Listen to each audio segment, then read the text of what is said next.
Okey, saya Ahmad Fakul Arifin bin Syamsul Anwar 049830. Hari ini saya ingin menerangkan satu subtopik daripada ilmu mantik, iaitu dilalah.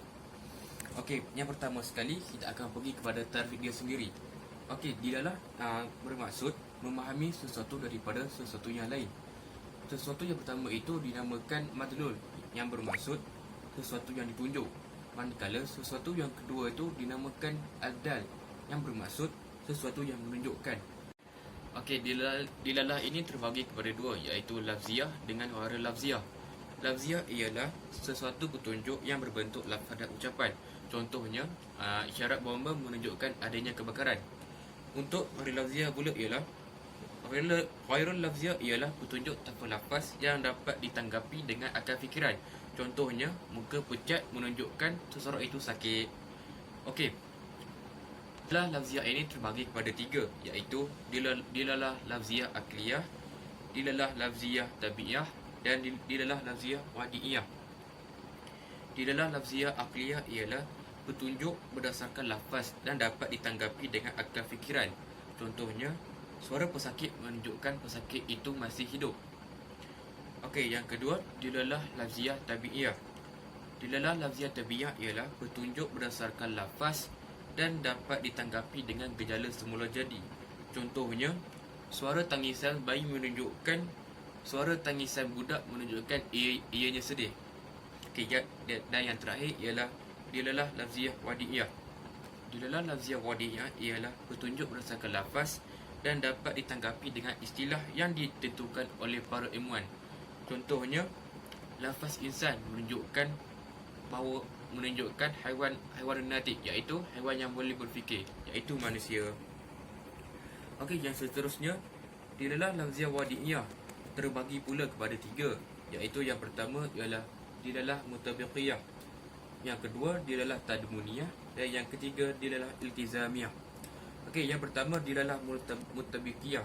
Ia bermaksud sesuatu lafaz yang meliputi keseluruhan makna dan objeknya dengan lengkap. Contohnya, buku ialah bahan bertulis dan berjilid. Okey. Yang kedua, dilalah tadmuniyah. Dilalah tadmuniyah ialah lafaz yang menjadi petunjuk terhadap sesuatu yang harus menunjukkan kepada sebahagian daripada maknanya. Contohnya, buku ialah bahan bertulis. Okey.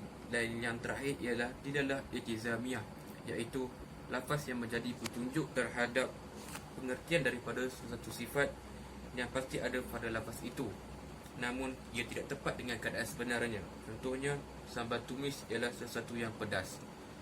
Itu sahaja daripada saya. Saya tadi telah membawa beberapa contoh dan bahagian-bahagian dilalah. Selepas ini rakan saya akan menerangkan serba sedikit berkenaan dengan pembahagian dilalah yang lain. Sekian daripada saya. Assalamualaikum warahmatullahi wabarakatuh.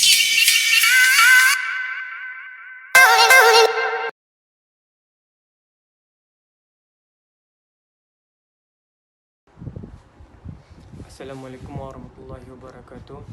Nama saya Ahmad Badrul Amin bin Murhan, nombor matrik 051224. Okey, saya akan menerangkan mengenai tajuk dilalah ghairul lafziah.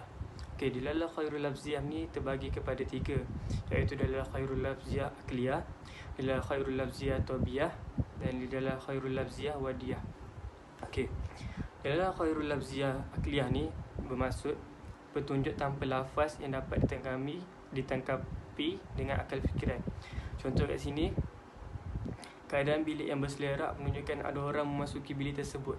Di sini kita dah tahu kan, walaupun kita tak tahu dalam bilik tu ada orang tak masuk, tapi kita masuk bilik tu, kita dah nampak bilik tu dah berselerak. Di sini kita dah boleh agak dah. Walaupun kita tak tahu pun sebelum ni ada tak orang masuk dalam bilik tu, tapi bila kita dah masuk bilik tu, kita dah boleh agak dah. Di situ dengan kita dah boleh berfikir dah, oh dalam bilik ni ada orang masuk ni. Sebab kita dah nampak bila bilik tu dah berselerak. Okay, yang kedua, dilalah ghairul lafziah tabi'iyah. Dilalah ghairul lafziah ni bermaksud petunjuk tanpa lafaz yang dapat ditanggapi dengan gejala semula jadi, kebiasaan yang berlaku di alam ini. Sini contoh dia, merah muka menunjukkan seseorang itu rasa malu dan marah. Kat sini kita nak bagi tahu, contoh kita nampak muka seorang tu merah kan, kita tahu dia tengah marah, tapi dia tak bagi tahu kat kita yang dia tengah marah.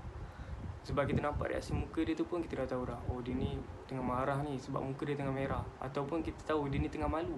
Sebab sebelum tu dia kena malu ke apa kan.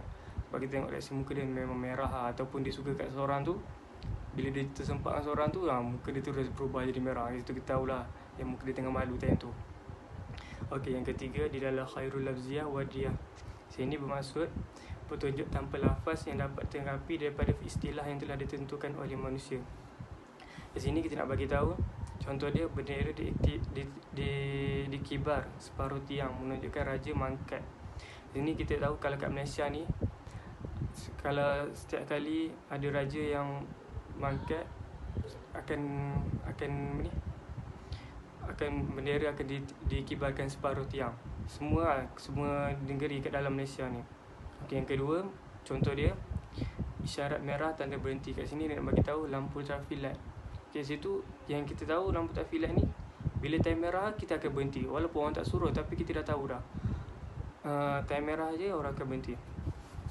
Okey, rumusan dia dalam ilmu mantik hanya bahagian dilalah lafziah wadiyah sahaja yang difokuskan oleh ulama mantik. Ini kerana ianya lebih umum, iaitu merangkumi perkara yang dapat dirasai dengan panca indera dan juga logik akal. Yang kedua, ianya lebih mudah untuk difahami kerana ianya tidak perlu kepada analisis pemikiran. Dan yang akhir sekali, makna yang konsisten. Okey, di dalam lafziah wadiyah ni sahaja yang digunakan oleh manusia untuk berinteraksi antara satu sama lain. Okay, selain itu, di dalam khairul lafziah tidak difokuskan kerana terdapat kekurangan dan keterbatasan untuk difahami. Yang kedua, tidak merangkumi semua orang. Dan yang ketiga, tidak berlaku pada setiap masa. Okey, sekian daripada saya. Terima kasih.